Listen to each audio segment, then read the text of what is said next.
Today's Tuesday, June 20th.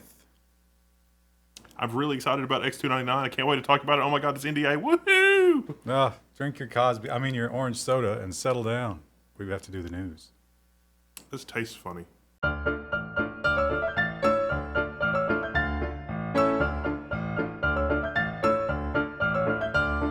The top story today, so we put it first, is Intel has announced, Skylake-X officially. Now, there have been a number of leaks around the internet from, various different news sites because Intel is launching not just, the i7, but also the i9. And we did sort of a little video on the X299 chipset, at least as far as the stuff that we were allowed to talk about. But, here comes Anantech, Dr. Koutras from Anantech with a pretty good article on the state of things as far as the, low core count, medium core count, and high core count parts that are coming to the desktop or coming into at least the high-end desktop part of the market segment. Now, absent from this article are the Kaby Lake parts because the Kaby Lake parts have just been repackaged for the X299 socket. I don't think there's anything interesting there with the X299 CPUs that are based around the Kaby Lake microarchitecture. This article is just about Skylake-X. Also absent are the high core count chips because they don't exist yet, as far as anybody knows. Yeah, 10 or 12 cores. And I think 10 cores is going to be available even before 12 cores. I'm not sure if they're going to be launching at the same time or not. I think that they're still finalizing the parameters of the 12-core part, let alone the 14, 16, and 18-core parts, which are, of course, a response to AMD's Threadripper part. Now, Intel would never admit that, but we all know. We all know. Yeah, it seems pretty obvious. You do 2 every year until AMD does something crazy, and then you jump up by 6. Well, I don't think they really did 2 extra ones on the last cycle because they charged $1,700 for the desktop CPU, and it's like, well, I mean, I guess that's okay. Here's the situation that Intel found themselves in, though. If you were doing stuff with your desktop that would take advantage of more than 6 or 8 cores, you would really benefit from having 16 cores on the desktop, AMD's Threadripper part that they announced a couple of months ago. So unlike gaming, where we talk about gaming and it's like, does gaming really use more than 4 cores? I don't know. It depends on the game, blah, blah, blah. If you use a computer to get work done and you're already using a lot of cores, you're already using one of these high-end CPUs in business, because nobody's ever really talks about business. It's all the content that is produced is aimed at the consumer, which I don't really understand because people should talk about it from a business standpoint. I mean, you can totally buy a lemon in business just as easy as a consumer part, and it's hard to know if you got ripped off or hard to know if you're overpaying. I think it's probably like cars. The individual person doesn't have a lot of choice in terms of what car their company gives them to drive. Yeah. Whereas you also don't have a lot of choice what CPU you're given to work with. So I think by driving the consumer interest, they can sort of influence that because those people are also personal consumers. So if you love Intel and you're the purchasing manager, you're going to get Intel. Intel across the board. Well, things are getting really interesting in the CPU market, and it's really honestly very good for consumers either way because AMD has demonstrated that they have a viable product, even though it is a bit slower in some scenarios. But it seems to be there in the value proposition. But we won't know. I mean, Threadripper won't really be out until later this summer. So X299 is kind of launching first, at least the 10-core parts. But those higher core count parts will probably be here after Threadripper. I think it'll bleed into being good for gamers as well, because these companies are going to want to push these super powered chips, those really expensive ones, and they're going to go to game companies and be like, listen, let us help you multi-thread. This is important. Let's do this. So, hopefully. Now, like when AMD released the new Ryzen CPU, this CPU actually is a little different than previous generations in terms of like the microarchitecture and how things have been laid out on the CPU. Some people have said that they repackaged the Xeon line because, before now you could get Xeon's 18, 22 cores, not really a big deal. But Intel was running into its own scalability problems in the enterprise with the internal layout on silicon. And so the layout here has changed. The amount of L2, L3 cache per CPU node has changed. There's all sorts of fun information. Unless you're a super duper industry insider, you haven't really had access to this information. And Intel, being the global multinational that they are, you don't really necessarily get the whole picture every time. You've got to play with the new parts. You've got to do some break-in with it, that kind of thing. So we're doing something a little different for our coverage. We're probably not going to have a lot of coverage immediately because, like with the Ryzen launch, it's like, oh, we've got a new UEFI. Oh, there's a tweak to this. Oh, everything has changed here. That completely changes the performance characteristics. We're seeing, an updated UEFI move metrics multiple percentage points in either way in benchmarks and diagnostics and things about the platform. So the coverage for us for X299 is probably going to trickle in over the next couple of weeks. It's probably not going to be immediate because we're hoping the platform matures a little bit so that it's not like with Ryzen where it's like, oh, well, all this stuff doesn't work. And then a week later, it's like, oh, they fixed that. It's like, oh, the performance difference is 10%. And then a month later, it's like, well, now it's like 5%. So, which is what happened with Ryzen. So we'll see. It's going to be interesting. The moral of that story being, be cautious about early adoption. It's easy to get on that hype train, but it's going to be 3-4 weeks before all that gets ironed out. Now, if you're crazy about jumping in there and getting your hands dirty and being the first to post it, it's like, oh, look what I found about it. But if you just want it to work, maybe wait, see what it's going to offer. If you got this kind of money to spend on a CPU motherboard combination, you owe it to yourself to wait just a little bit longer because for the first time in 5 or 6 years, we've got a fight on our hands, fellas. It's gonna be neat. Well, in other security news, this is kind of a follow-up, but there's actually more new information about the CIA hacking toolkit, and so this is also at the top of the list. If you're running a router in this list, you need to check it. You probably are. It can be co-opted by the CIA, and the bad guys may have the tools necessary to do it. They call this one Cherry Blossom. They didn't do a leak last week. They skip a week sometimes. No one knows why. But Cherry Blossom will affect your consumer router. It will spy.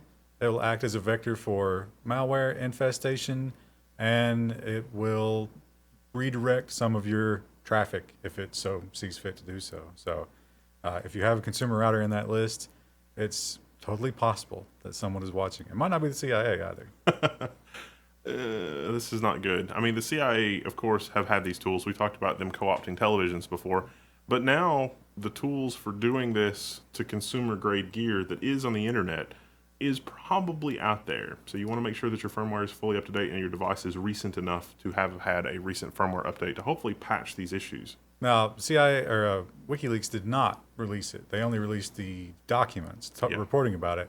So it's not like the shadow brokers, but you can't count on that to... If WikiLeaks has got it, I mean, if we compare WikiLeaks to someone of loose morals or something, I mean, it would be just a foregone conclusion that there's probably something there. Well, the CIA might have stole it from somebody in the first place. I think they actually might have brought in, there's some indication that they brought in a third party to help with this one. Wow. A private sector company.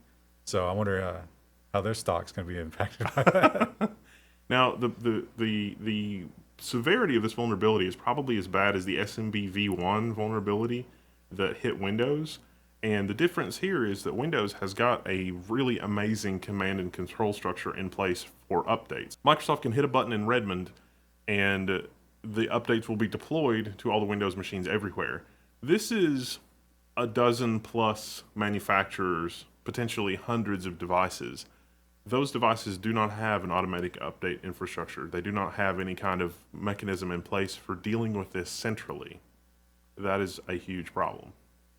And instead of affecting one machine, this is going to affect everything on your network. So, maybe time to buy a new router. Yeah. We've actually had people on the forum doing tests with their cable modem. There are people that actually right now today on our forum have cable modems that are infected with malware, and their ISP does not seem to be interested in doing anything about it, even though their cable modems are participating in denial of service attacks and all sorts of crazy stuff. That'll probably get cleaned up, but we're talking about a months or years time scale and not an hours or days time scale that you need to prevent these types of zero-day attacks. So, Dubai airport face recognition system. You can do this to get through customs and check in, travel document, whatever. So that's neat. They refer to these as biometric tunnels, which is an interesting mental image.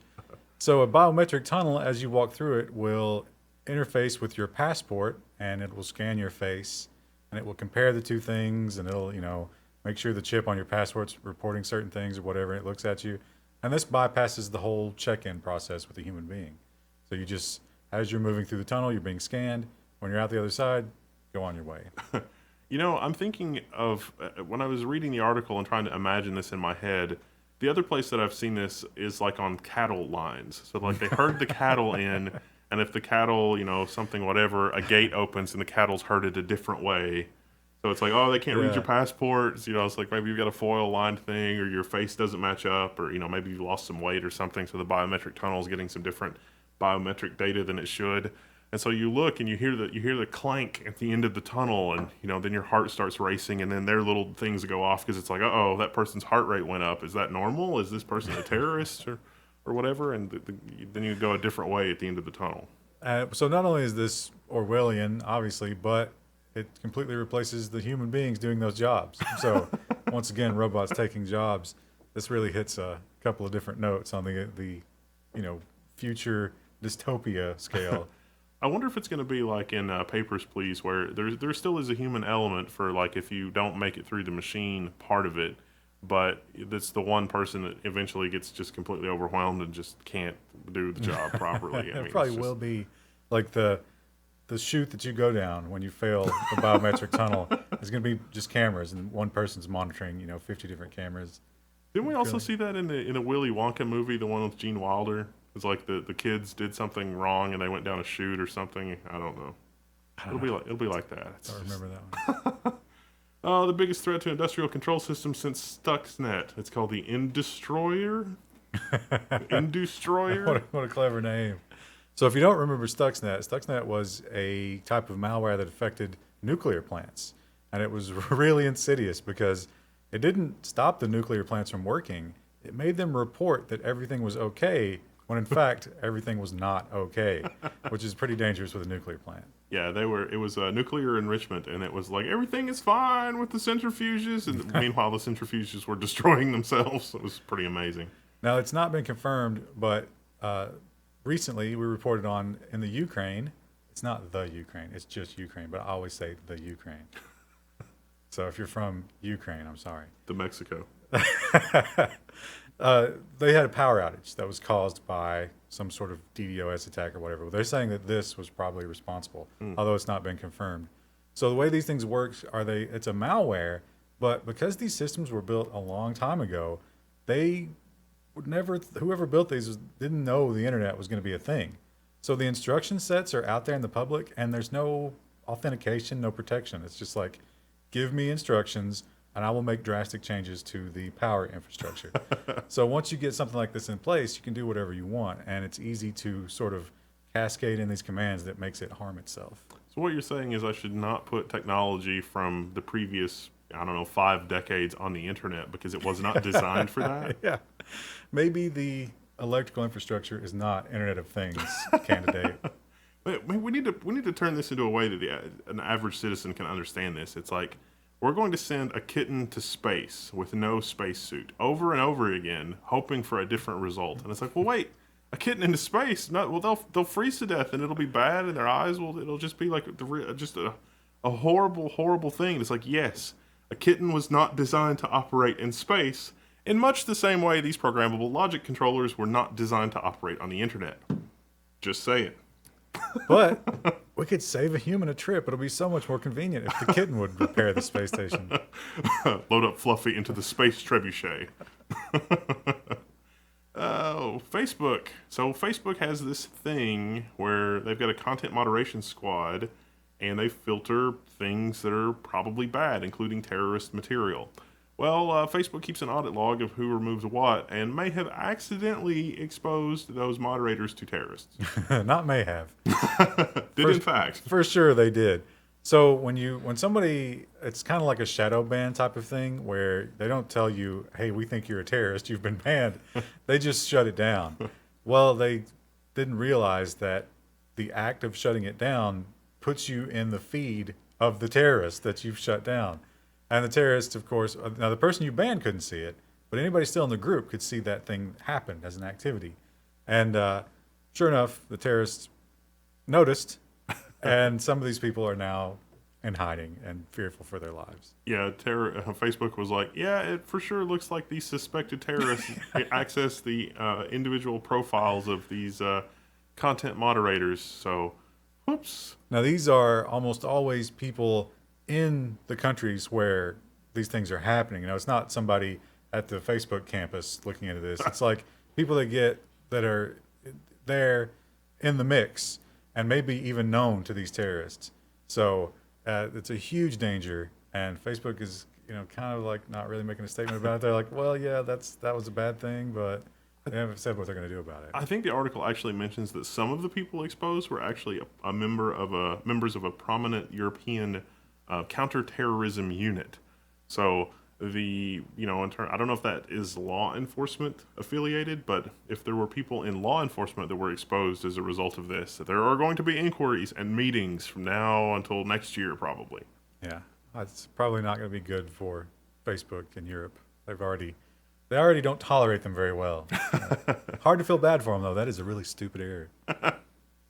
Well, Facebook could clearly come up with an AI to deal with this, right? They're coming up with AI for other things. So Facebook has built an AI system, and that AI system has learned to lie. Now, the more disturbing thing in this one for me was that what they're training the AI to do is not really any of this terrorism stuff, but they're actually trying to build a personal assistant robot on Facebook that will do things like haggle for you over trading goods and things. So like if you want to buy something from somebody on Facebook, or somebody wants to post that they have something for sale on Facebook, you could train your digital personal assistant bot on Facebook to haggle with them for a better price, I guess. So this system took common everyday items, and it would arbitrarily give each AI a level of desire for those items. So like, you really want pencil, you don't care much about book, you desperately want soccer ball. And then other AIs would have different preferences, and they would begin to haggle. So the AI would try to get rid of what it doesn't want and get what it wants. And the other AI is also trying to do that. And so what they didn't really expect, and where it learned to lie, was it actually figured out that the best possible way to go about this was to sometimes place false emphasis on items it didn't care about. So it would pretend to want book, when in fact it wanted book not at all. It's like, I really want that, but I guess we can't come to a price on that. I guess I'll take this other thing as a consolation prize. Exactly. It's like, and this the AI worked exactly like the AlphaGo AI, where it would look at every possible combination. So it would think about like, okay, if I make this offer, what are all the possible counter offers I might get, and how will I react to that? So it was sort of, just playing a 56-dimensional chess the entire time, and each AI was doing it, and eventually they learned to lie. Neat. I wonder if you could blame Facebook AI for posting things on your timeline to get out of the death penalty. something tells me no. I think this is the second time or third this has happened, right? Yeah. So shame on Western media. We're going to put this guy to death for blasphemy on Facebook. But it wasn't me. It was the AI, honestly. Now, this is a funny definition of blasphemy when you read about the story. You would think this would be like, some atheist who was like standing his ground or whatever. No. So there's the Sunni Shia divide, and this was an argument over the interpretation of Islam. So they were arguing about some interpretation about it. I guess for the Western world, this would be like if a Catholic and a Protestant were on Facebook arguing about the Holy Trinity and what that means, and the Catholic happened to work for the NSA, so the Protestant gets the death penalty. That's literally what happened here. And that's pretty crazy. Because if somebody can translate this for us and let us know, that would be good, because it's hard to believe that would happen that way. But oh my God, why is this? I mean, if I were Mark Zuckerberg, I would just be like, I can't, your country is too, I'm going to just turn off the internet or turn off Facebook for I can't participate in this. This is completely nuts. But you can serve all those ads. Yeah, I think this comes down to more corruption. It's a crazy law. I think we can agree on that. I mean, death penalty for blasphemy, that's crazy. But I think this is more about the investigator wanting to win an argument and being willing to just, use the full force of the law against this guy to do it. Well, if you're going to do the death penalty for posting things to Facebook, I mean, it should at least be spam or something. It should be those people that's like, I'm earning $5,000 a week working from home. That should be a death penalty. Well, Germany will soon know who is responsible for those posts because they're going to fingerprint children and spy on them. This, I think, is more about the psychological effect of doing this, to get children used to this level of invasiveness, because I get the feeling that, especially in Europe, there are a lot of citizens in Europe that push back against this kind of, like, spying on both the corporate and government sides of the aisle. And so it's like, well, maybe if we get children early, they'll just be used to it. Well, they're specifically targeting refugee children here with this policy. It'll apply to everybody, but they're using the refugee children as an excuse. And they're also blaming the terrorist refugee thing for the spying. They're like, oh, they're using this encryption. And, encryption, it's got what terrorists crave. And so they're saying, we bring these kids in, we got to fingerprint them so we can keep track of them and all that stuff. But you're right in terms of you're bringing in a huge percentage of a new population into your country. You're getting them started early, teaching them, hey, this is how things go now. We are going to spy on you. And eventually you have a very malleable population of new people. Well, Japan wants in on the action because they've got a new law that lets police arrest and surveil people that are planning or discussing certain acts like copyright violation. Yeah, this is now the best one about this. They give you a list of things that's like you can't do these things. One of them is collecting mushrooms. And so the obvious question is, how is collecting mushrooms criminal? And they explain that, so they have these, Japan's a small place with a lot of people. So they have these conservatories where you can't take things out of them, and people apparently steal mushrooms from those to eat. And they say that collecting those rare mushrooms could be sold to support terrorism and things like that, as could copyright violation. If you're selling copyright material, that money could go to terrorism. Wow. It's hard for me to imagine a terrorist selling, pirate Britney Spears DVDs to support their operation. It's just, that is a bridge too far, I think. Let me get 3 Miley Cyrus CDs and a mushroom, and praise Allah. Oh, there come the downvotes. Of course, we should mention that the Olympics are coming to Japan in 2020. So the real reason for this is because they want a absolutely pristine environment for the Olympics. The world's going to be watching, and they want an excuse to get rid of any, because, a lot of people don't like certain things that are going on in Japan, and they might be planning a protest.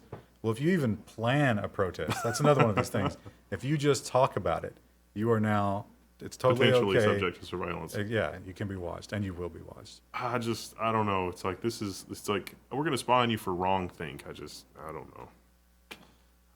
You got a Raspberry Pi, that's on the internet, a Raspberry Pi that is participating in an Internet of Things device. Well, has it been slower than usual lately? It might be mining some type of cryptocurrency. Very, very slowly. But if you get 1 million of them working together, this affects, if you have never changed the standard Pi account that comes with your Raspberry Pi, if you've never changed that password, then they're going to get in there and they're going to immediately have your Pi slaving away for the crypto coins. Wow, you can get like 3 pennies a day on a Raspberry Pi. Maybe not even that. How many Raspberry Pis are out there though with a default password? Now there's hacker groups vying for control of your Raspberry Pi.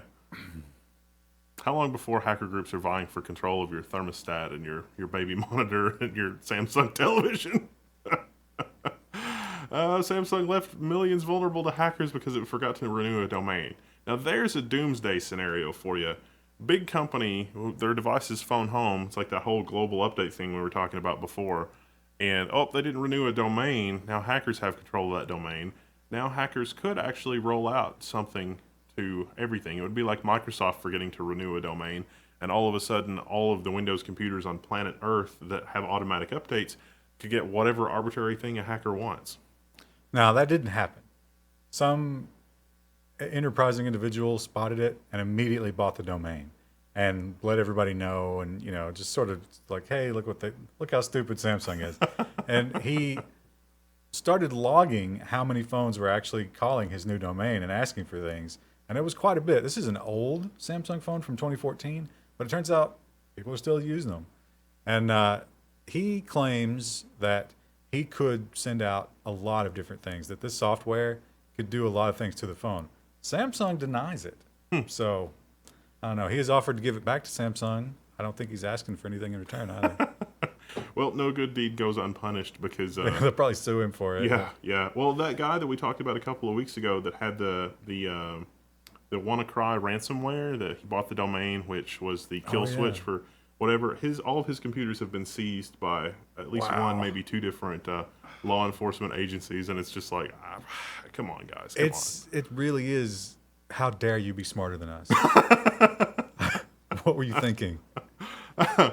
Oh, we've covered this story before, but this is sort of a follow-up on a follow-up. So we talked a little bit about Munich, and Munich has, they moved to Linux a number of years ago, but, it's like Linux is too much of a success story. If it catches on there, it's like the more you tighten your grip, the more star systems will slip through your fingers kind of a thing. So they're still running Linux, but there was talk of maybe moving them back to Windows. There was a huge push, and they've not been able to explain what we get from going back to Windows, other than the bag of money for whoever gets that done. I think Microsoft has almost been willing to do it for no licensing costs. It's just down to labor costs at this point because they're like, makes sense. But the Green Party is pushing back because they're like, hey, this stupid thing that you want to do? Look at the WannaCry attack. We were completely unaffected by that. Isn't that a good indication that this was a smart move? But they are a minority party, I think, so I don't know how much traction they're going to get. The other interesting argument now is that it was not made in this case, I think, but I think that we will start to see it made, is that you aren't sure that Microsoft has been co-opted by the intelligence organization. You are not sure that some programs that you use have not been co-opted by some state organization or a weakness introduced or something like that. Certainly the security vulnerabilities that we have seen in both Linux and Windows indicate that you can have really bad security issues that linger for years. And even with Linux being open source, some of those issues have persisted for quite a long time. It's a really interesting situation. So you're saying that maybe software companies in the U.S. might be sort of coerced or strong-armed by the intelligence agencies to introduce weaknesses? I think that happens more often than we realize. And what proof do we have? Well, there's this guy on Twitter. His name is Pavel Durov, and he's one of the guys I think one of the founding guys that works on an instant messaging program called Telegram. Yes. And Telegram is of Russian origin, or Russian software company or whatever, but it aims to have pretty good security for instant messaging and things like that. So it's an encrypted instant messaging program, but it's out of Russia. And so some people have looked at the Telegram code in the past and found it not to be as secure as advertised, maybe with weaknesses. So I don't think it's unreasonable to think that, if U.S. firms are putting pressure on software firms in America to do stuff, maybe the Russian equivalents are putting pressure on companies in Russia to do the same. But it certainly illustrates that, this happens at least in America, probably also on a global scale. So this is a really interesting thing. Or the Russian agencies already got to this guy. And this is, sort of like... It's just subterfuge? Yeah. He's just, misinformation. Who knows how deep it goes. But it doesn't surprise me at all if this happened. He claims that his devs, that someone tried to bribe his devs, and then the FBI just came to him directly and was like, listen, we want a backdoor. So... You gotta wonder, how is Microsoft responding, because they're definitely getting those same offers.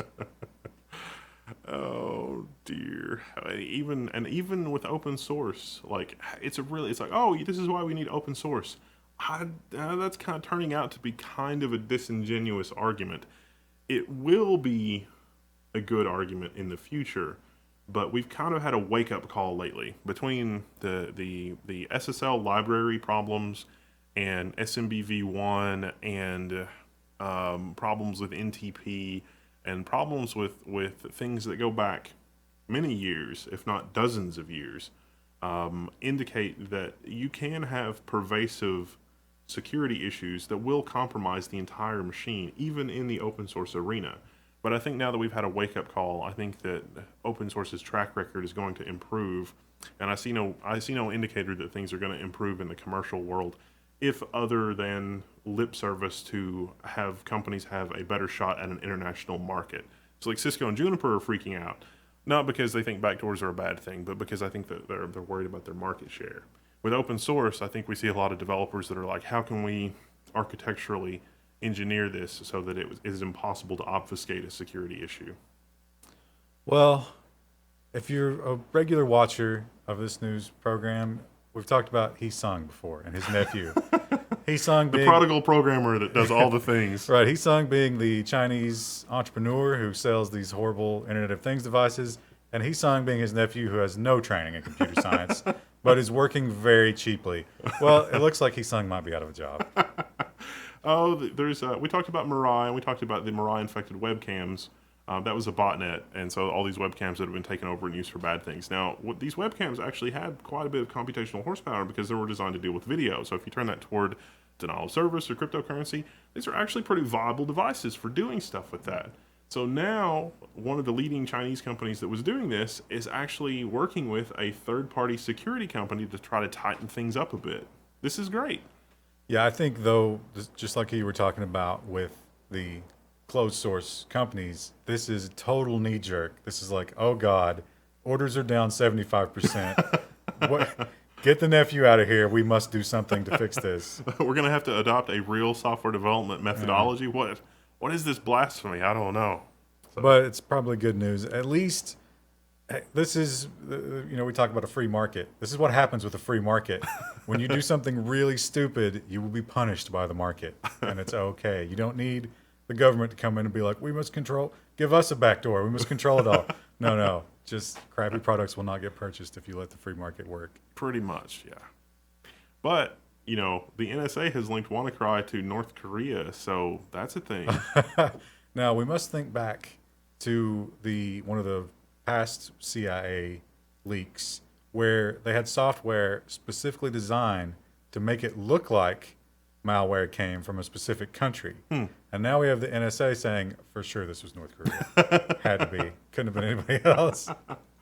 Oh, so take that with a grain of salt. Now, one interesting thing here is apparently they're saying that this was like a premature version. Like it got loose too early. And one of the problems was the way the Bitcoin addresses and stuff that they used are easily trackable. Like they can watch the blockchain now, and as soon as these get spent, they're going to know exactly who it came from. So all that, I think 140,000 they ended up with, none of it's been spent yet because they probably know that as well. Whoops! I thought that the actual malware part of it, including like the kill switch domain thing, was basically unmodified from the original CIA NSA source. But I think in terms of like the payments. Oh, okay. They also revealed that it turns out they didn't know. They couldn't for sure say whether or not you'd paid or not. So they were just kind of like looking at the blockchain. It's like, okay, you said you paid and we see a transaction, so here's your password. They couldn't really confirm. So you could have faked them out if you wanted. Neat, I guess. Well, I know some people that are probably going to send some emails. Probably too late. Yeah. Oh, this is kind of a follow-up story late in the program. So Kim.com, we've talked about him. He was running the mega upload service.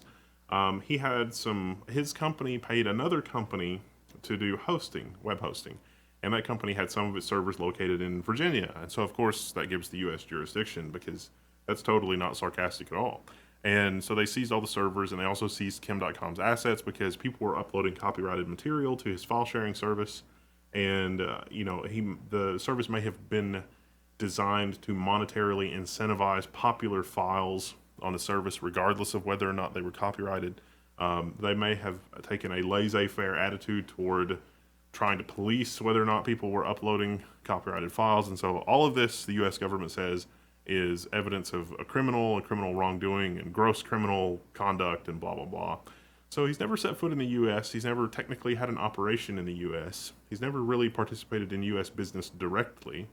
And so he's been fighting extradition from New Zealand for the better part of 5 years. But what he's lost here is $43 million. That's how much they took, seized of his assets that were in the United States. And this was an appeal to get that back because he was basically saying, hey, you really don't have a case for stealing my money because of all the things that you just outlined. Well, I think the money was actually in Hong Kong originally. Well, they got it somehow. It's here now. So what they've said is, no, I'm sorry. You're never getting your $43 million back. It's ours now. And eventually we will put you in jail. There was a ruling recently in New Zealand that said he was eligible to be extradited from New Zealand to the United States, but he's fighting that tooth and nail, and so there has not been a final ruling on that yet. He still has considerable resources. It shows that you can purchase freedom in most cases, and at least temporarily you can purchase freedom. But if it's against the government, it might be that no amount of money can save you. I mean, the justice system is for the rich, but being rich and being in the government wins most of the time. If you're a Mac user and you've made it through the news this far, congratulations, you have an attention span that is much higher than the normal Mac user attention span, at least according to our Google Analytics. I'm just saying, our Google Analytics says that your attention span is much higher. Empirical evidence would also suggest. Here come the downvotes. But this news story is interesting. Apple Mac computers are now being targeted by ransomware and spyware. So this is something that you should read. I have a little rant on the hardware architecture engineering on the Mac side that I don't very often get to espouse, and that is Apple, I think their best engineers have been working on mobile, and so I think that the kernel and the base level operating system stuff in Mac OS has been allowed to, certain problems have been allowed to fester in it, and I don't think that Apple is really handling things properly in their operating system. And so I think right now, as it exists today, the security level internal to the Mac OS operating system, even though it has a Unix, it's got its Unix history, which is very good, effectively the security is probably somewhere between Windows XP and Vista. I will concede it's not as bad as Windows XP, but Vista is probably better in its current state, in my opinion, for a variety of reasons. There are also a lot of open source utilities that are bundled with Mac OS, but Apple's been kind of hostile toward adopting more recent versions of things that are open source because they don't really want to play with the open source licenses. They don't really want to contribute back from what I'm seeing in terms of the projects that they have used and the projects that they've added onto. Now, they've contributed some source code in some places really well, but I think Apple is afraid that if they make the state of the art better for some of the open source stuff that they use, that people will be less inclined to participate in the Mac experience. And so this malware is going to capitalize on that in a big way. And so I think that Apple users are in for a world of hurt the next 2 or 3 years unless Apple really dedicates some really top shelf operating system engineers to their product in the next couple of years.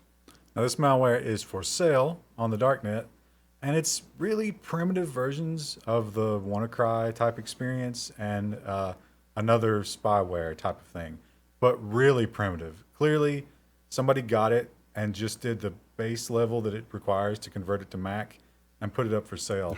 One of the interesting things about the ransomware version of this is the encryption is really weak. So you could probably put it back together eventually. The other thing is it doesn't look like they can actually decrypt it. So congratulations. Yeah, so you're gonna pay and it ain't gonna matter. But yeah, this is like somebody who these are not criminal masterminds. Well, they might be criminal masterminds. They're not technical masterminds. They've done just enough. It's like, hey, look how successful that was with Windows. What other market could we hit with that? So it's for sale if you want to buy a copy. The bad news is that Unix underbelly of OS X is really great for making those machines part of a command and control infrastructure in terms of remote access, remote control, being able to remotely call off the machine and do really amazing stuff. Much better than Windows, in my opinion. But the bad news is that the security and hardening is not there, and being able to suss out what's part of the operating system, what's part of an application, and what is part of malware is really not there. And it's gotten there a little bit. Like they're doing the application signing to where you can say like this kernel module must be signed and some other stuff. So there've been some incremental improvements, but most of those things are superficial. Like if you know about some undocumented parts of the kernel, or about a couple other things, it is possible to get arbitrary code to run, in the kernel, but it's mitigated by the fact that it's hard to get to through applications like Safari, the PDF reader, and things like that. But there are so many holes in the desktop applications that as soon as those holes are found, it's going to be easy to escalate your permissions, I think, just because the software engineering is not there to make the thing robust from the ground up. There's going to be a ton of loopholes. So We'll see. We'll see if I'm right in the next couple of years. We'll see. It'll be interesting. Switching gears a little bit, Netflix has more American subscribers than cable TV, and the cable TV industry is wigging out as a result. We talked about last week with the cable lobbyist who just said, I think the quote was, the cable industry is dying.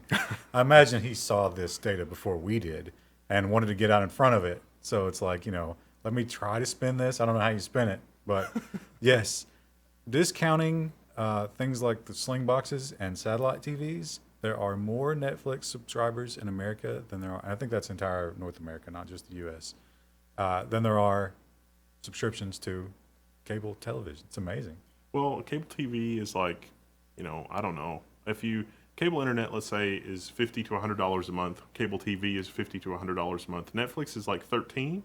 I think you can get it for $8, I think. You get the low res single plan. Yeah, it's real cheap. There you go, cable TV. Those are the margins you got to work with. I think if you lower your bill to $13, you'll have something. Now, the last time I re-upped my internet service, I was paying like $100 a month for the fastest they'd give me. And they were like, please take television. And I was like, why would I take television? They're like, we'll give you, if you take television with your same internet plan, it'll be $70. So my television service was negative $30. I still didn't want it, but I took it. I mean, I haven't ever plugged it in. Well, we mentioned this a little earlier, but Microsoft is actually going to disable SMB v1 in Windows entirely starting this fall. So the protocol is just fundamentally broken. It can be co-opted by bad guys. If you have anything running SMB1 just naked on the internet, you need to just go ahead and turn that off. Yeah, we've seen SMB related stuff on Linux and Windows recently. Huge problems. And so it doesn't. My favorite part about that story was the one Microsoft engineer. And like, he's just constantly tweeting hate about SMB1. Like it's his personal crusade to get rid of it. So I'm sure he's feeling good about this. It's one of the last vestiges of Windows 3.1, so. It's going to be harder to share my files.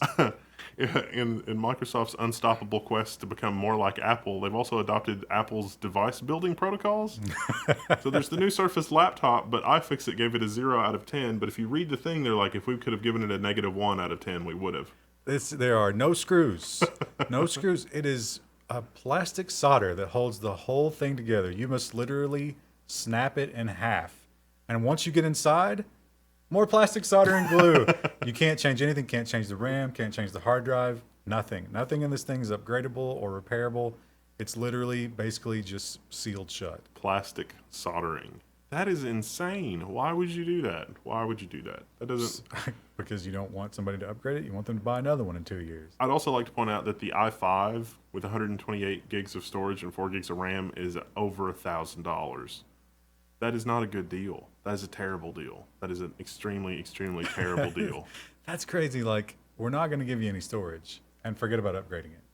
That's you can put it on an SD card. It's like, no. Is it even SDXC? I mean, come on. It's probably not. It doesn't matter if it is or not. That's insane.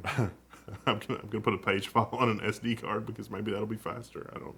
Yeah, it's $1,000 for something with 4 gigs of RAM in 2017. And it's not Apple. I mean, that's just... So, if Mazda cars were on the internet, and they're part of the Internet of Things, you would be able to co-opt them. But as it stands, you just need a USB flash drive, and you can totally take over them. Now, this is not totally fake news, but Mazda has fixed it. Now, of course, there is no way for them to roll out the fix to you unless you take it to a dealership and have them do it. And your average Mazda consumer, I imagine, has no clue about that. But this thing will literally execute any command that you put in a script file on a USB drive.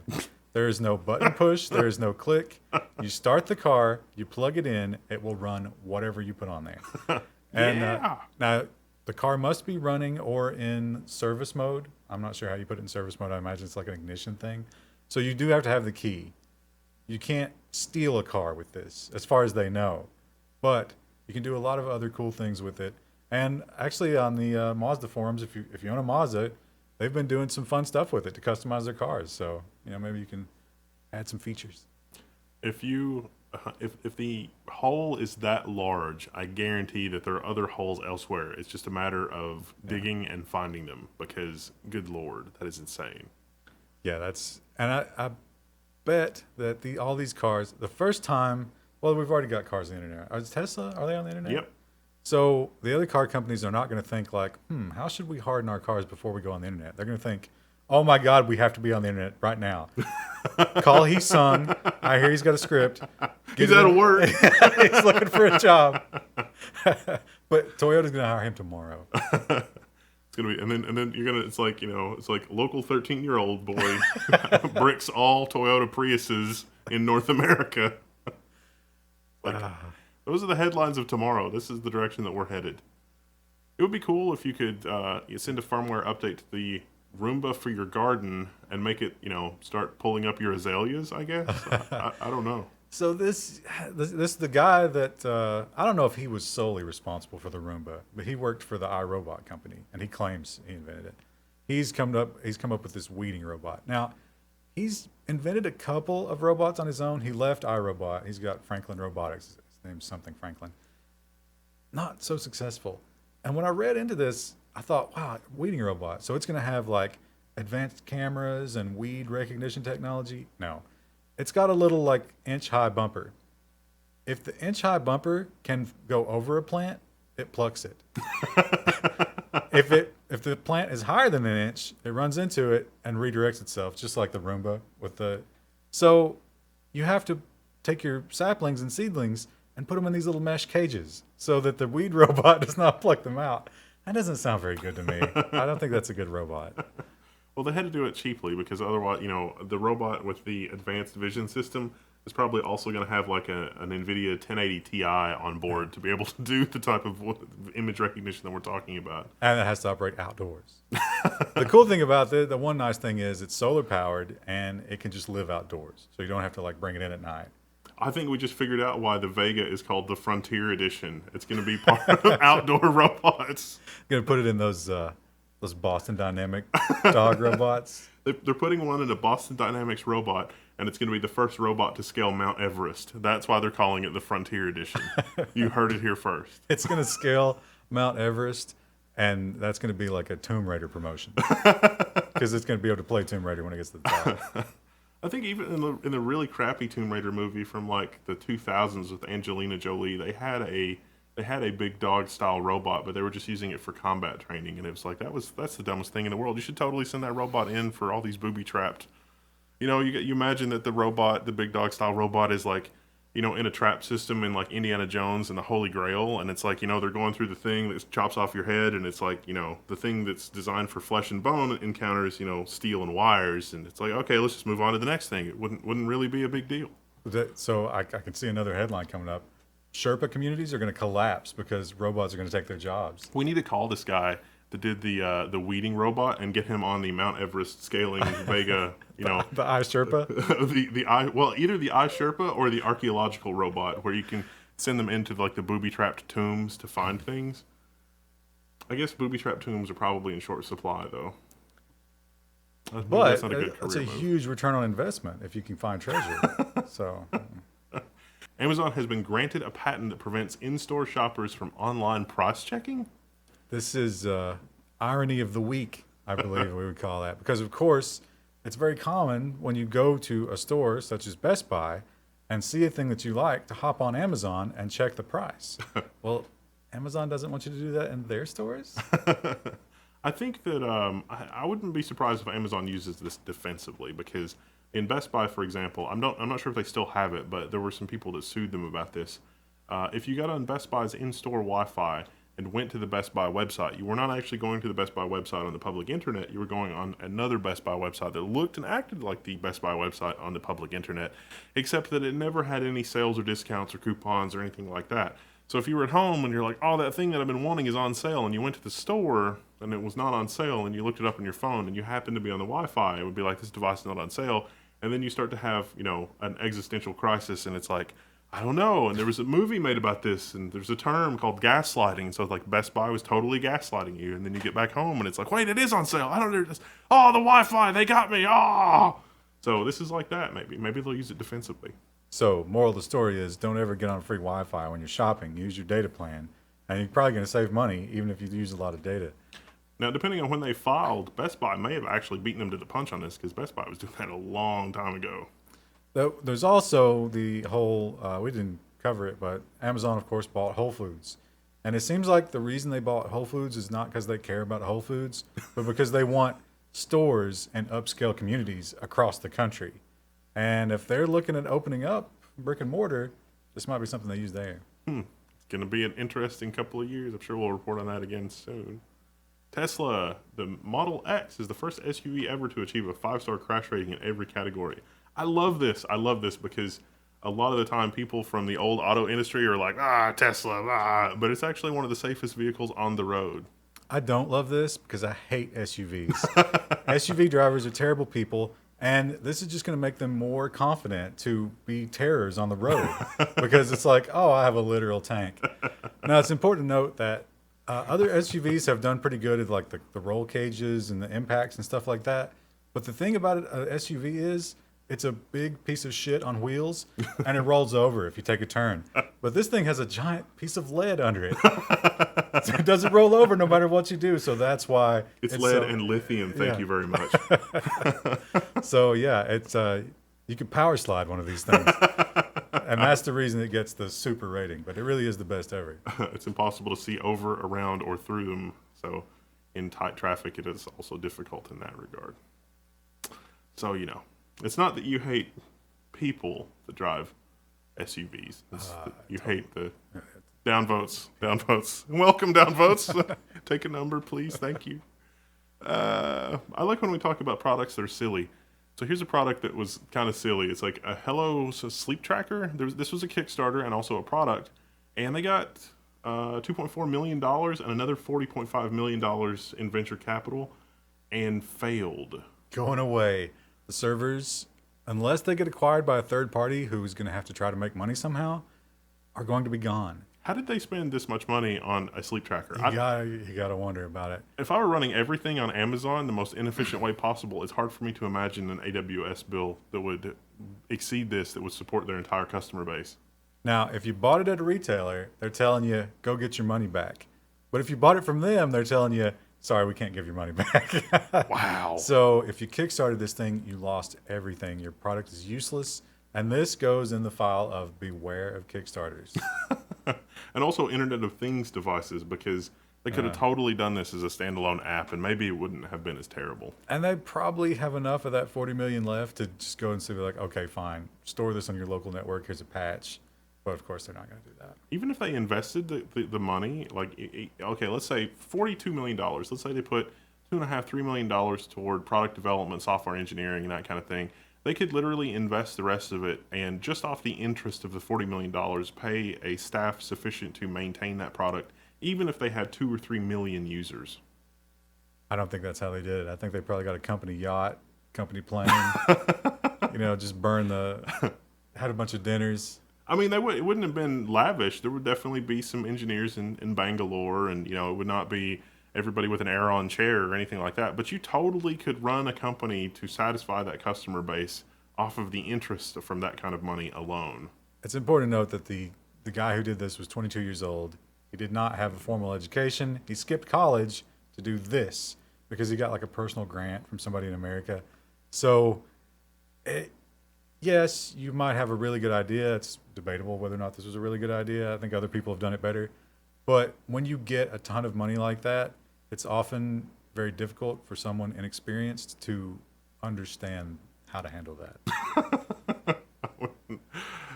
Moving right along. Uber CEO to take leave, have diminished role after scandals. People were furious last week that we didn't do an Uber story. There was a little bit of an Uber story last week, but I don't think it was interesting enough to cover. But this is. Yeah, so actually, I think this is a better... this is sort of a microcosm of what's happening inside Silicon Valley right now, because it's sort of the old guard of Silicon Valley, and they're just like, was this wrong? Should we not have done that? So if you haven't been following this, Uber is basically almost in meltdown mode, just from internal management and internal politics. They did some things they probably shouldn't have, with a female person's medical records, and maybe some sexual harassment. Don't know. That's gonna work its way out. But the Uber CEO is going to go on leave, and otherwise have a diminished role after after all of this. And so Uber seems to be more concerned with subterfuge, and they're almost acting like a spy agency or something, because they're trying to spy on competitors, and they did Uber did all kinds of crazy stuff, and it's really... Well, but the funny thing here is all that crazy stuff is not what's taking them down. It's purely the sexism angle, or at least that's this guy's problem. And you remember the YouTube video where he was like, just so arrogant, and like, he's a very hateable man. And you can sort of like see that, yeah, he probably did say a lot of these things and do a lot of these things. And that's the thing about a public company. Once you go public, you can't run it like it's your personal club anymore. You have to be accountable. And he doesn't seem to be able to get used to that, so he's got to go. Wow, that's just another story that's, I don't know, just so oddly familiar. Verizon closes a $4.5 million acquisition of Yahoo. Marissa Mayer has resigned. She got a huge golden parachute. I think it was 23 million or something like that. And she immediately began bashing the Yahoo Mail services because she worked on Gmail. But yeah, this is bad in terms of, consolidation of technology companies. It's not a good thing. I think this is going to play out. Like, I want to know, like, what analyst, what advisor, does anybody have any links to reports or anything where I can read more about this? Because Time Warner bought AOL. That went down great. Just super. I want to know what analyst looked at this and said, this is going to go down completely differently from the whole Time Warner AOL thing, because this is going to go down exactly like the AOL Time Warner thing. How does an analyst not know that? They're going to roll this in with, they have AOL too now. And they're rolling in all these companies here to something called Oath. So they have another, I guess, kind of like Google's doing Alphabet, they're splitting it off. So yeah, it seems like Oath is a bunch of companies that nobody wants. Well, if you're an investor that doesn't actually have any idea about technology, you might be able to look at this and be like, this could be a viable competitor to Google. I can sink $10 million here on the thing that it turns into $1 billion later. With tech stocks in a historic bubble, now is the time to get in on that Oath IPO. So if you work currently at Yahoo, or you previously worked at Yahoo, tell me if this is true or not. The really top shelf engineering talent, Yahoo had some super, super impressive engineers, and they did some super impressive stuff with technology in the early 2000s. In the early 2000s until around 2006 or 2007, that's when I really noticed a drop off. It seemed like the engineers came up with really brilliant stuff that was just really badly marketed and not really well executed and not really well presented to users. Because it's like, if you get user adoption, it doesn't matter how bad management screws up. If you get users to use it, it's a win. It doesn't matter what management did, as long as the users are using it and liking it and can't live without it, which is what built Google. So, tell me if I'm wrong, but I would say that most of the engineering talent, or most of your friends, or most of the people that you know, probably have exited from Yahoo and these other companies to go work elsewhere, because they don't really see how this is going to continue. So without that engineering talent, I don't know how this company will be viable. Well, if they haven't gone yet, they probably will, because part of this deal, they're cutting 15% of the workforce. Wow. Yeah. So, that's just, it's already starting out like the AOL Time Warner thing. Already starting out. Now, we talked about Kickstarters. Don't fall for pie in the sky Kickstarters. Don't do it. Be smarter than that. Now, let's also think back to when the announcement was made that they're going to start selling your browsing data. What did we say?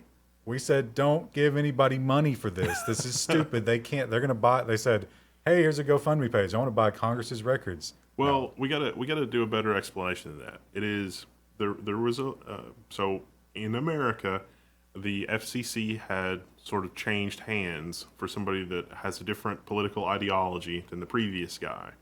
And the new guy thinks that it's completely okay for somebody that is selling you internet service to mine your personal data and browsing history and sell that in whole or in aggregate or whatever, commercialize that however they see fit.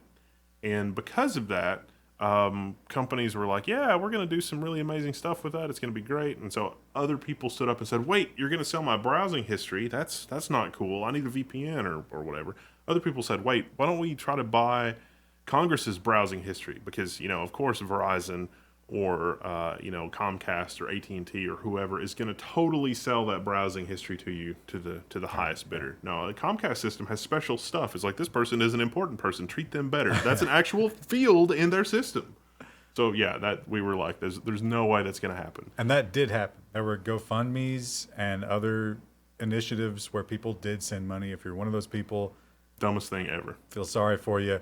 But somebody has come up with a free and novel way to do the same thing. This is amazing. So this is a tracking widget you as a webmaster or you as someone in control of a website can deploy on your website, and it will phone home only when it sees a congressional IP address. So if somebody from Congress is browsing your website or doing something with your website, it can be reported to a central repository if enough people are serious about this that run web servers and things like that. Then this script can be injected on those pages, and we will know what Congress's browsing history is. And there's nothing illegal about it because, hey, that's a thing. So this is a much more appropriate solution to addressing that problem. So how long do you think before there's some sort of movement? It's like, we have to get VPNs on all of Congress's connections. I'd say they'll probably just seize the servers. Like, they'll probably just call the feds and be like, these guys did find something these guys did wrong. Yeah. Just seize it and figure it out later. Hopefully this guy decentralizes all that. Like you could mirror it or whatever. That would be ideal. It's sad that we're this cynical, but hey, we've witnessed these things happen. So I hope that somebody from the Pornhub team is watching. Get this on there immediately. 4chan, we need it on 4chan as well. What's another great site that we could catch? Oh, that wasn't me. That was a staffer. That was totally a staffer to do that. You heard it here first. I really think that we will get appropriate privacy protection just as soon as something happens, like the whole VHS rental thing. There was a thing where some politician rented porn at a video rental store, and there was no law against getting somebody's rental records, and so then of course it became a law because that's embarrassing. So however we can turn the internet browsing history into an embarrassment for people in power, the quicker this gets fixed. Well, there were some major updates from E3 in the gaming world, and not all of them were exciting new games. This E3 was just weird. Like, I don't know. I'm not really like super into gaming, but even this E3 was really weird for me. And the first story that we have is GTA. There's a GTA modding thing called Open4 that has been shut down, and this is like a back and forth a little bit between Take-Two, which is the parent company of Rockstar that makes GTA 4 and 5, and this open modding thing. Now, this mod is for the offline version of GTA 5, but in Take-Two's takedown notice, the lawyer sent a thing and said, no, you need to stop doing this. It's sort of, generic lawyery language. But they said that their problem is because it interferes with online gameplay. And so what actually happened is some other people not affiliated with Open4 use Open4 as part of their harassment toolkit in order to harass people online. And so Take-Two is like, well, just take it all down.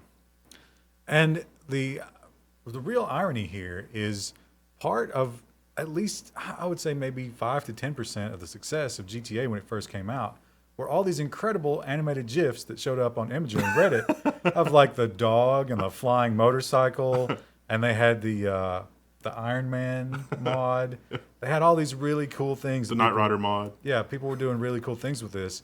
And Rockstar was just tweeting them out. Check this out. This is amazing. While the publisher comes behind, it's like, we will destroy you. And it's a weird. I don't think Rockstar is. I don't think they're going to come out publicly and say, "Hey, Take-Two's wrong," because money. But I don't think this is from them at all. It's definitely just the publisher. Rockstar needs to buy themselves from Take-Two and just continue on their own, because this is like one of the dumbest things that I've seen a game company do. Because like it's probably not too late. Here is how you can fix the situation, Take-Two. What you need to do, one, call up the modders of Open4, talk to them. Don't just send a lawyer-gram and say, look, we're cool with modding. We would like you to make these changes so that it's harder for people to harass the people in the online version. Or, hey, this is the specific situation that we encountered where people in the online version were being harassed and your software was involved. What can we do to let you continue on with Open4 in an offline way, but that we can be sure that it's not going to be used in future versions to harass online players?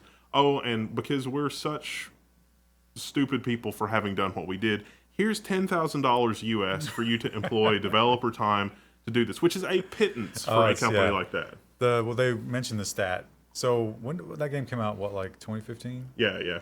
So last year it made 750 million.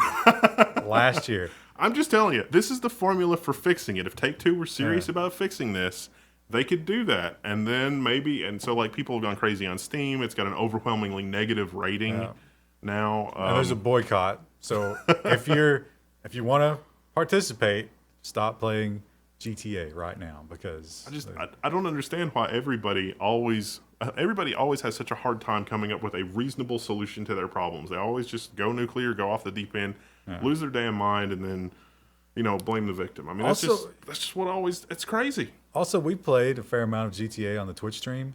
There are hackers everywhere. I mean, you can't play a single game. That thing is so ripe with people exploiting the online somehow. Hell, the genie's out of the bottle. I don't think they're doing a whole lot to try to fix it, other than sending poorly worded lawyer letters that did not research the problem at all. Right. Well, in other gaming news, the Atari CEO has confirmed they're not out of the console game yet. They're making a console. They're doing hardware. Now, don't get excited about the Atari X coming out to compete with modern hardware. This is almost surely a response to Nintendo's, what do they call the little baby The Nintendo? NES Classic? Yeah, the NES Classic. I think they saw the kind of sales that thing got and were like, oh, we could do that. That's just emulation, right? Let's just go get the ROMs off the internet like you did. That costs almost nothing. We must do this immediately. So I would expect the Atari Classic. That is exactly what is going to happen. It's just going to be like a little Atari. And Walmart and other companies are already selling those. I'm not sure if it's licensed or what, but it's like, instead of selling you Pitfall, it's like Pit Jumper. Yeah. Because it's so easy to copy those. Yeah. Well, speaking of games and weird stuff going on in the industry, apparently in the Japanese game industry, if you get on the wrong list, you can't get health insurance. So Hideo Kojima is the man behind the Metal Gear series. Is Silent Hill his too? I want to say that he had something to do with it. He's a name, like if you're into video games, you actually might know his name, because you don't usually know the director of a video game. It's not like Michael Bay. But this guy, people know his name. He's that, famous, especially in Japan. And he famously left Konami because he didn't like them and they're terrible and they wouldn't let him do what he wanted. And so they've decided to get revenge in some interesting ways. One of the things that they did was his new game studio. They wouldn't let him get health insurance. But wait, how does that? Well, one of the executives on Konami is also on the board of the health insurance company, and they were like, "No, we can't. We're not going to cover you. We're not going to insure your new company. Your health insurance for your employees, no." The other thing is, if you left Konami to go and work for him, which he took his team with him, they have now blacklisted all those people with all the other game companies in Japan. So those people are finding that when they apply for those jobs, Konami is telling them, you must not list us on your CV or resume, because if they call us, we're going to tell them you're terrible. Wow. Just wow. I mean, I can't believe the industry would operate that way. Well, I mean, if you've seen some of the other stuff Konami's done, that's real easy to guess. They've gotten too big to be not broken up. I mean, that's like monopolistic levels. And it's funny because, like, Konami, they've come up with a new Metal Gear game where it's like a Metal Gear zombie apocalypse, and it's kind of pathetic. And they asked Kojima if he had anything to do with it, and he sort of like smirked and said no. And to Konami, that was like murdering their children. I think this is all in response to that. It's like, oh no, you must be destroyed. You've dishonored the game company. Wow. I don't know. Switching gears a little bit again. In Bangalore, scientists are using drones to plant seeds, but they're doing 10,000 acres a week, which is unheard of. These are areas where you can't get traditional machinery and stuff like that because they're mountains. It would cost an insane amount of money, and you would probably trample a bunch of forest to get to plant the forests. And if you used a regular plane, the fuel cost and all that would be ridiculous.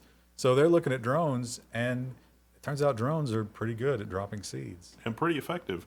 There's apparently a river that runs like 4 months of the year, and the area was historically forested, but some changes in, I guess, the way that the water works and stuff like that meant that maybe the trees were cut down. I don't know. They think that the root problem was man-made, but they're going to try to fix it by planting a whole bunch of seeds and restoring plant life to the area.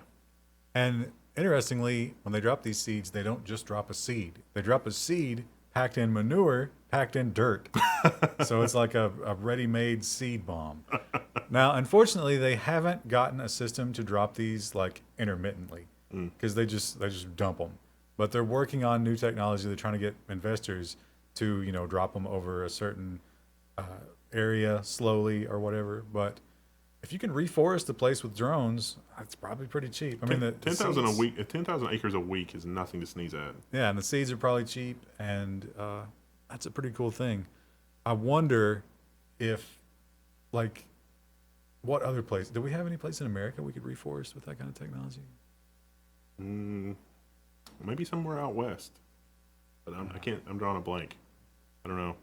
Seems like there's a lot of places where rapid erosion has caused soil problems. Maybe that would work there. They also, another thing they haven't figured out is how do you keep the wildlife from just eating these seeds? Oh, yeah. Well, the manure? I think they just pick it off. Be like the raccoon and wash it in the stream. Well, in other news, China has set the record for spooky action at a distance. They're using a satellite and quantum entanglement for secure quantum communication or secure key exchange to be sure that a key has not been tampered with. Now, this is just experimental. They're not actually using it yet, but the technology is working pretty well. They got to use it at night, but they're sending entangled photons to 2 different destinations, and then that are about 1,200 kilometers apart, and then measuring the photons at each location, and they are opposite polarizations more often than a pure chance would dictate.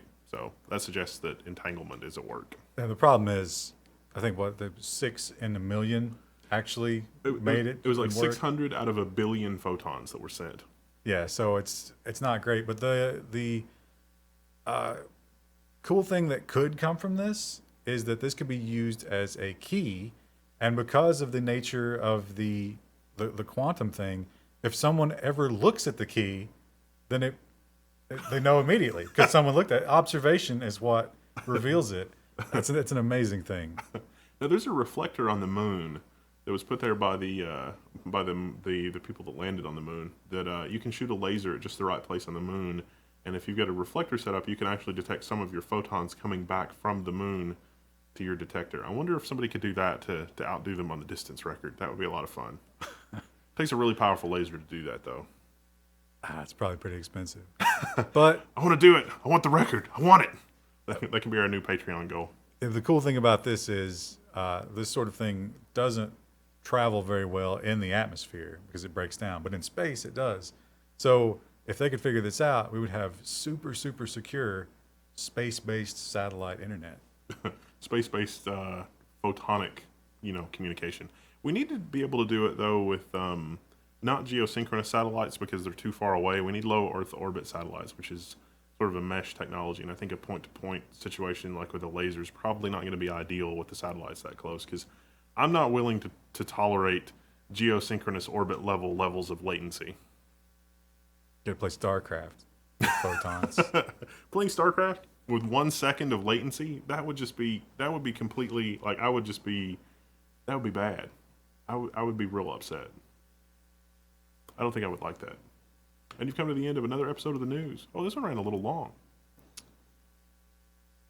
1 hour and 15 minutes. Oh, wow. It's fine. You're probably all right. Most people weren't paying attention by now anyway. It's fine. It's fine. We'll see you next week. And then we'll probably have a little bit more news about X99, but not too much because it's not ready yet. I mean, it's a little bit ready, but you can't actually buy one until the 26th, I think, maybe. I don't know. We'll figure that out. See ya.